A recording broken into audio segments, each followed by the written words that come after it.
कक्षा 10वीं का प्रश्नावली 1.1 का पहला, दूसरा और तीसरा और चौथा क्वेश्चन वीडियो मेरे चैनल अंगद गुप्ता मैथ पे अपलोड हो चुका था। आज 5वां क्वेश्चन चैनल पे भेजा जा चुका है। इस वीडियो के डिस्क्रिप्शन में चैनल का लिंक भी दिया हुआ रहेगा, इसलिए आप सभी लोग चैनल को सब्सक्राइब करें। तो चलिए बताते हैं आज का 5वां सवाल। देखिए 5वां सवाल है, जांच कीजिए कि क्या किसी प्राकृतिक संख्या n के लिए संख्या 6 के पावर n अंक 0 पर समाप्त हो सकती है। देखिए किसी संख्या को जब 0 पर समाप्त होना है तो उसके लिए नियम है कि यदि कोई संख्या 0 पर समाप्त होती है तो उसका अभाज्य गुणनखंड में कम से कम एक बार 2 गुना 5 आना चाहिए।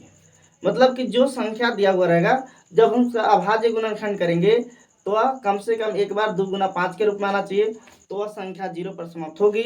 और जिस सवाल का अभाज्य गुणनखंड 2 गुना 5 के रूप में नहीं आएगा तो वह जो है 0 पर समाप्त नहीं होगी। तो चलिए सवाल दिया है 6 के पावर n। देखिए इसको हम अभाज्य गुणनखंड में व्यक्त करेंगे तो यह 2 गुना 3 आएगा। यह सवाल जो है 2 गुना 5 के रूप में नहीं आ रहा है, इसका हम 6 को व्यक्त कर रहे हैं, 2 गुना 3 हुआ, यह 0 पर समाप्त नहीं होगी। यानी अर्थात 6 के पावर n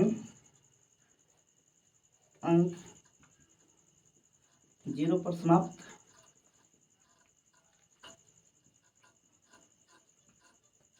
नहीं होगी,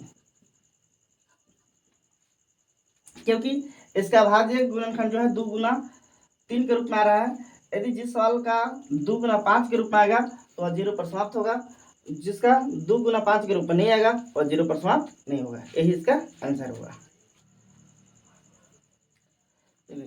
छठा क्वेश्चन है कि व्याख्या कीजिए कि 7 गुना 13 7 गुना 11 गुना 13 प्लस 13 और 7 गुना 6 गुना 5 गुना 4 गुना 3 गुना 2 गुना 1 प्लस 5 भाज्य संख्या क्यों है।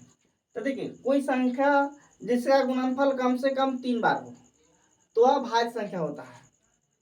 ठीक है, किसी संख्या जब हम सोल्व करते हैं उसका गुणनफल कम से कम 3 बार हो या 3 से अधिक हो तो वह भाज्य संख्या होगा। तो चलिए इसको हम सोल्व करते हैं कि यह भाज्य संख्या है या ना। हल करेंगे। सवाल है 7 गुना 11 गुना 13 प्लस 13 और इस तरफ है 7 गुना 6 गुना 5 गुना 4 गुना 3 गुना 2 गुना 1 प्लस 5। दोनों तरफ का हम बारी बारी से सोल्व करेंगे और देखेंगे कि क्या इसका गुणनफल कम से कम 3 अंक में हो रहा है कि नहीं। तो इस तरफ का सोल्व करेंगे। इसमें देखिए कम से कम कौन सी संख्या है जो कॉमन आएगा। देखिए 13 इस तरफ भी है प्लस के बाद भी है, तो इसमें 13 कॉमन होगा तो होगा 7 गुना 11 और प्लस में 1। इसको फिर करेंगे 13 गुना 11 सत्ते 77 प्लस 1 जो हो जाएगा यहाँ पे। देखिए गुना का चिन्ह है, 77 और 1 78 हुआ। तो ये देखिए 2 अंक में है, लेकिन कम से कम कुछ नहीं तो 1 अंक हम बढ़ा सकते हैं, 1 से गुना कर सकते हैं। तो देखिए 3 अंक का हो गया।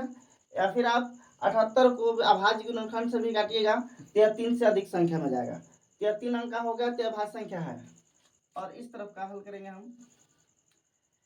इस तरफ देखिए दोनों तरफ में बीच में प्लस है और इस तरफ में दोनों तरफ हमें 5 मिल रहा है, तो इस तरफ हम कॉमन लेंगे 5। तो क्या बच जाएगा 7 गुना 6 गुना 1 7 गुना 6 5 बाहर आ गया है, फिर 4 गुना 3 गुना 2 गुना 1 प्लस 1।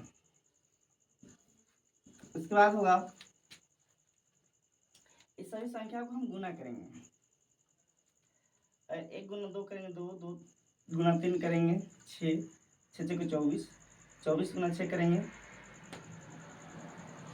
24 गुना 6 करेंगे हम 6 को 24 12 2 14।